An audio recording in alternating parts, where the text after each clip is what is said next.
함께 예배드리시는 성북중앙 가족 여러분, 우리의 소원이 예수님의 자랑되는 그런 복된 삶 되기를 주님의 이름으로 축복합니다. 오늘 본문의 내용은 갈렙의 믿음의 도전 혹은 긍정적인 자세를 중심 메시지로 일반적으로 설교하는데요. 저는 오늘 본문에 있어서 믿음의 도전 이전에 무엇을 위한 믿음의 도전인가 라고 하는 것을 살피는 것이 훨씬 더 중요하다 생각합니다. 그래서 오늘 갈렙이 왜 많은 땅 중에 하필 헤브론인가, 훨씬 더 기름진 땅 이스라엘 평야 같은 곳도 많은데 갈렙이 왜 헤브론을 요구했는가 라고 하는 것을 아는 것이 오늘 본문을 전체를 해석하고 이해하는데 굉장히 중요하기에 먼저 그 답을 찾아보려고 합니다.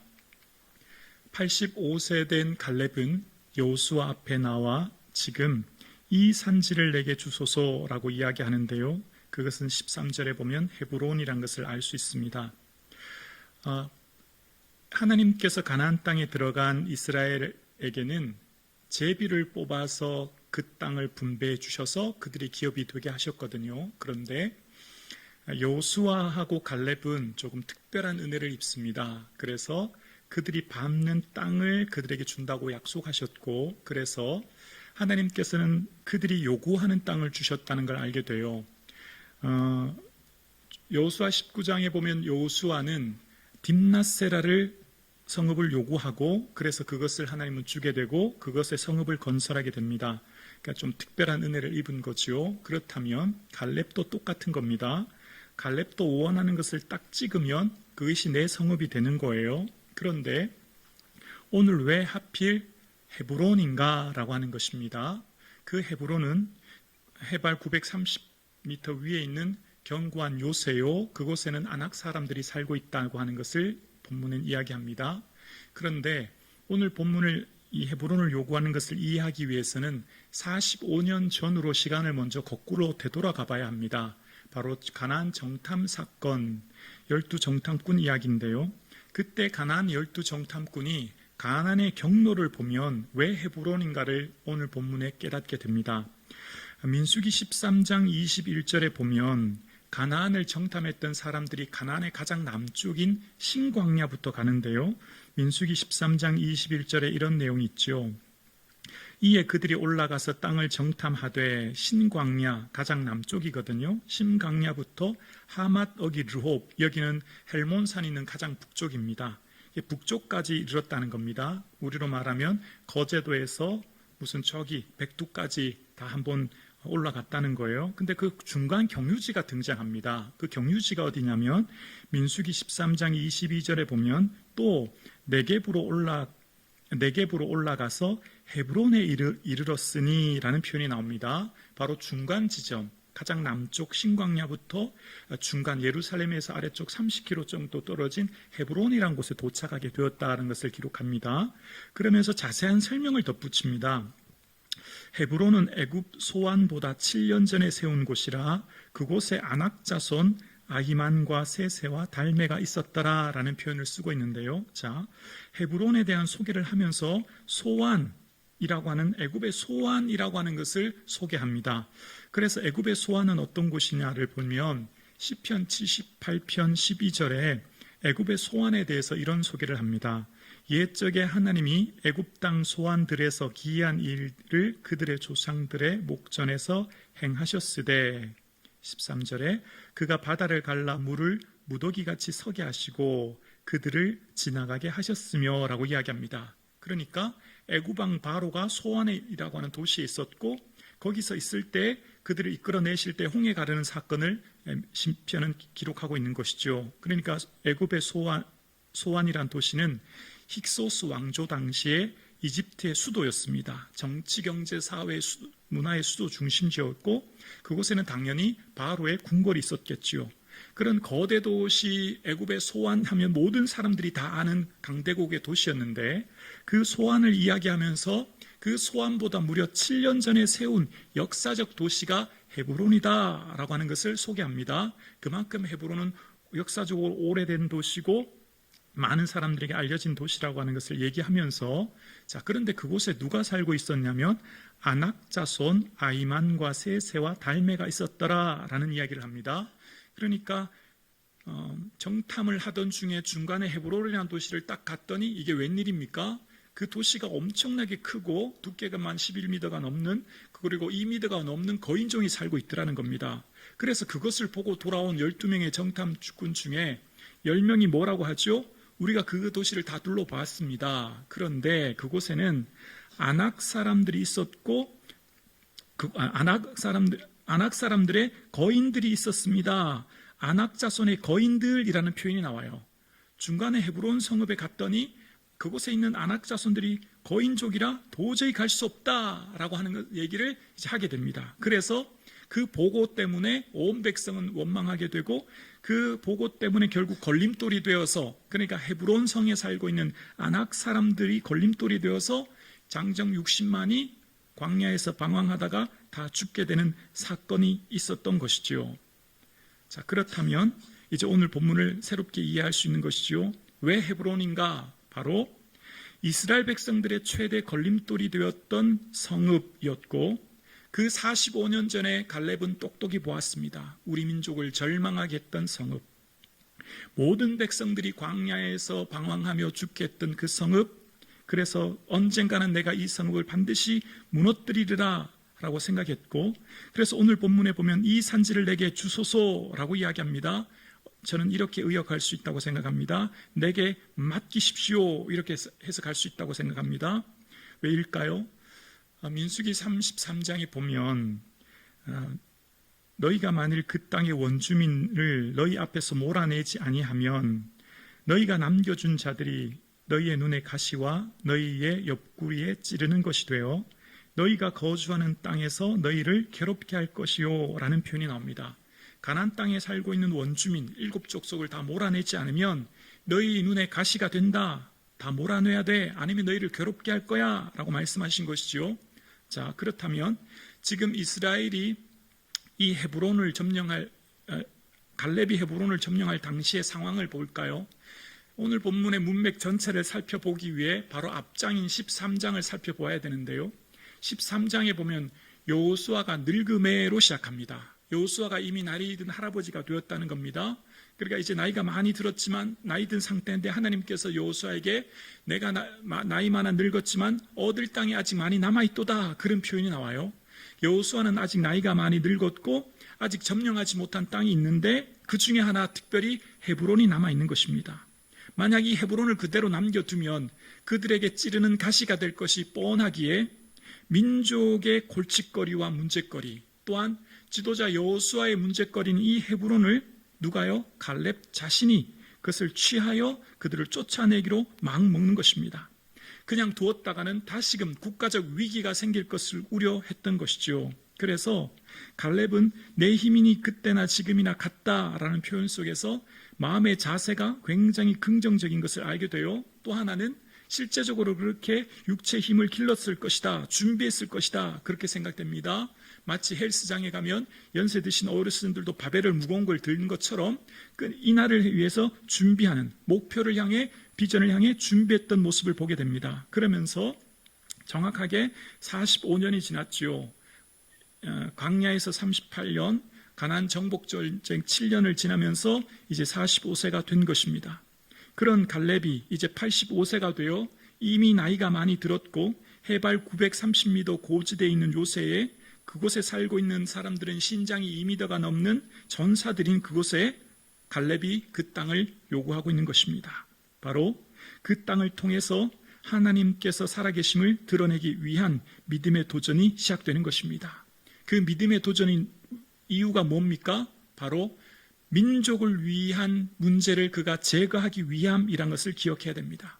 마치 지금 무모해 보이는 이 도전, 어떻게 보면 유다 지파의 많은 사람들이 목숨을 잃을 수밖에 없는 상황이지만 하나님이 인도하는 길을 그는 회피하지 않고 정면으로 돌파해서 그 성읍을 얻기 위해 지금 그 성읍을 요구하고 있는 모습을 보게 됩니다.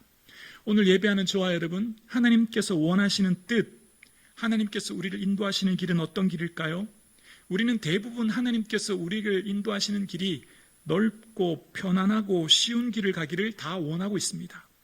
그러나 정말 하나님께서 우리를 원하시는 길로 주의 뜻을 이끄실 때는 우리의 생각과는 조금 다른, 어쩌면 우리는 두려움의 노예가 되어서 손해보기 싫고 희생하기 싫은 그런 길로 하나님이 인도하셔서 그 길을 걸어가게 하심으로 믿음의 모험을 통해서 하나님이 어떤 분인가를 드러내시는, 그러니까 내 한계와 내 능력만큼이 아니라 내 한계와 능력을 넘어서서 순종하여 하나님의 뜻을 드러내는 갈렙과 같은 믿음의 사람들이 저와 여러분 되기를 주의 이름으로 소원합니다.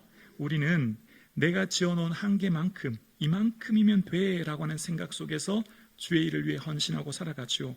이 정도면 내가 그냥 내 분수에 맞게 이렇게 하면 되지 뭘, 송충이가 솔잎을 먹듯 이 정도면 돼. 지금 내 나이에 무슨 그런 일을 할 수 있겠어. 이미 나는 늦었어.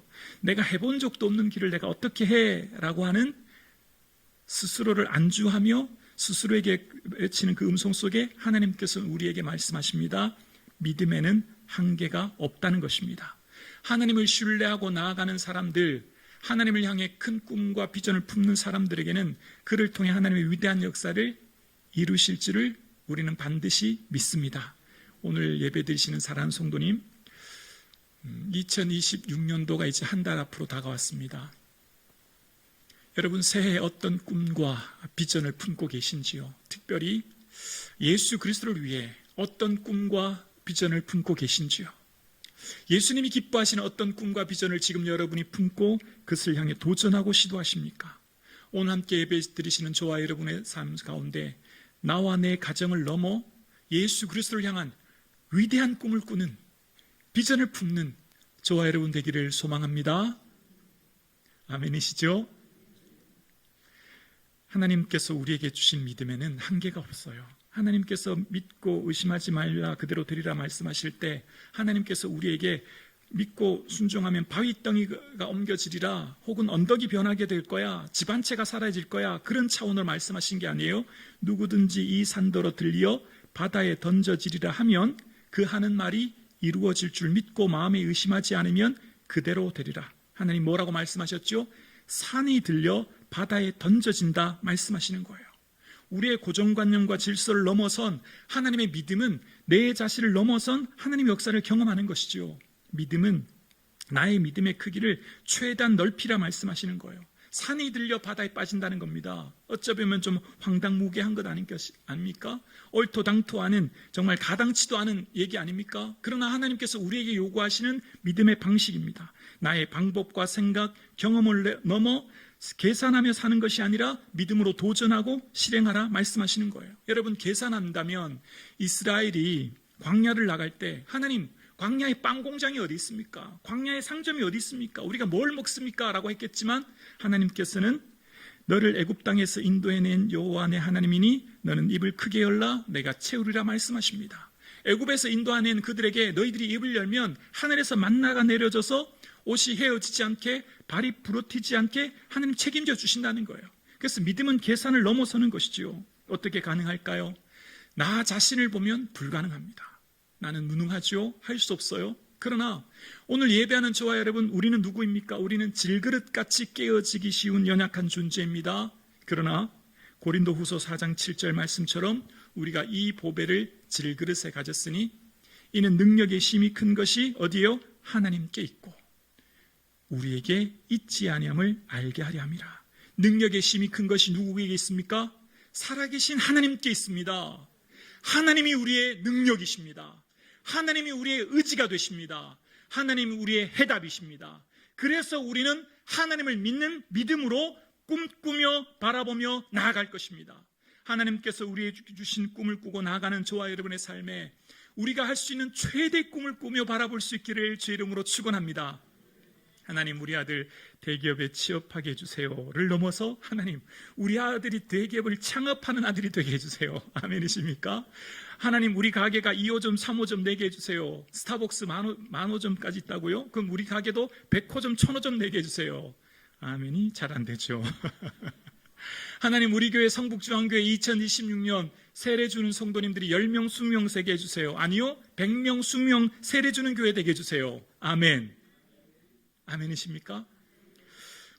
주의 뜻을 품고 주의 기뻐하시는 일들을 위해 모험하고 도전하지 않으면 기적의 영광도 승리도 체험할 수 없는 것입니다. 여러분, 우리의 삶에 예전처럼 과거처럼 안주하면 육체와 몸의 원리가요, 편안하면 어떻게 될까요? 편안하면 약해져요. 약해지면 병듭니다. 이건 육체와 영혼이 마찬가지예요. 왜 헬스장 갑니까? 왜 헬스장 가면 힘든데 막 힘든 기압을 내면서 무거운 걸 들까요? 편하면요, 약해져요. 약해지면 병듭니다. 편한 길을 걸어가면 우리는 결국 약해질 뿐입니다. 우리의 영혼과 우리의 육체는 끊임없는 비전을 향해 도약하며 나아가는 삶을 사는 것입니다. 믿음의 영웅은 믿음의 모험을 경험하는 것입니다. 쉽고 편안한 길이 아닙니다. 그래서 우리의 삶에 여러분 잘 아시는 항상 기뻐하고 씻지 말고 기도하고 범사에 감사하라. 이는 뭐죠?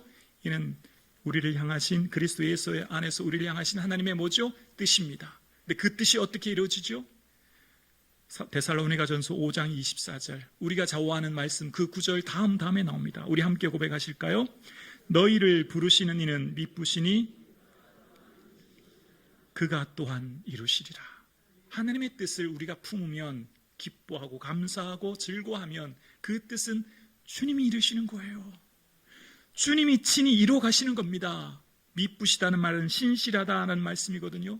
하나님은 신실하시라, 신뢰할 만한 분이시기 때문에 우리의 주의 뜻을 품으면 주님께서 이루어 가시는 겁니다. 오늘 예배 드리시는 사랑하는 성도님, 갈렙의 정신은 바로 예수 그리스도의 정신이었습니다. 타인의 고통에 민감하여 공동체의 짐을 지는 것, 여호수아의 골칫거리, 민족의 문제거리를 대신 떠안고 그것을 품고 해결하기 위해 품었더니 그것을 통해 하나님께서는 하나님 놀라운 꿈을 경험하게 하시는 거예요. 갈렙은 자기 자신이 성공한 사람으로 살기보다는 여호수아를 성공시키는 사람으로 살아갑니다. 자신이 1등이 되는 사람이 아니라 여호수아를 1등 되게 하는 인생을 살아갑니다. 갈렙은 지도자로 살기보다 여호수아를 지도자 되게 하며 살아가는 겁니다. 여호수아를 지도자로 세우는 것, 여호수아와 협력하는 것, 그래서 45년 동안 침묵하며 돕는 것, 그것은 바로 하나님을 위한 일임을 믿었기 때문이에요. 여호수아 개인에게 대한 순종이 아닌 하나님에 대한 순종이요, 하나님의 나라를 세워가시는 것을 믿었기 때문입니다. 그래서 45년이 지난 다음 그는 드디어 기랏 아르바인 헤브론 성읍을 얻게 된 것입니다. 자, 여기까지 끝난다면 그 갈렙의 비전이, 갈렙을 통해 이룬 역사가 얼마나 위대한가를 놓치게 되는데요. 더 위대함을 우리는 여호수아를 전체를 통해 깨닫게 됩니다. 여호수아 20장에 가면 여호수아 20장의 도피성에 대한 이야기가 나와요. 여호수아 20장 3절에 보면, 우리 자막 준비되어 있나요? 우리 함께 봉독하실까요? 부지 중에 실수로 사람을 죽인 자를 그리로 도망하게 하라. 이는 너희를 위해 피해 보복자를 피할 곳이니라. 아멘. 고의가 아닌 실수로 사람을 죽이게 되면 혹시 그 가족이나 친척이 즉각 그에게 보복할 수 있기 때문에 그럼 그 사람이 죽게 되잖아요. 그런데 치유의 복권인 성읍이 있습니다. 바로 도피성이라는 거예요. 내가 고의가 아닌 실수로 누군가를 죽게 했을 때 공정한 재판을 받을 때까지 이 도피성이라는 곳으로 피하면 그는 죽음에서 생명을 얻게 됩니다. 도피성은 실수를 덮어주고 기다리는 곳, 죽음과 절망에 있는 사람들을 생명과 구원의 길로 이끄는 도시가 도피성이에요. 그런데 이 도피성이 여호수아 20장 7절에 보면 그 도피성에 대한 목록이 등장합니다. 끝부분만 볼게요. 유다 산지 기랏 아르바 곧 헤브론가, 보이십니까? 바로 헤브론이 도피성이 된 거예요. 도피성은 이스라엘에 6개가 있었는데요. 가나안 동서편으로 3개씩 있는데 바로 이 헤브론이 그 중에 한 성읍이 된 것입니다.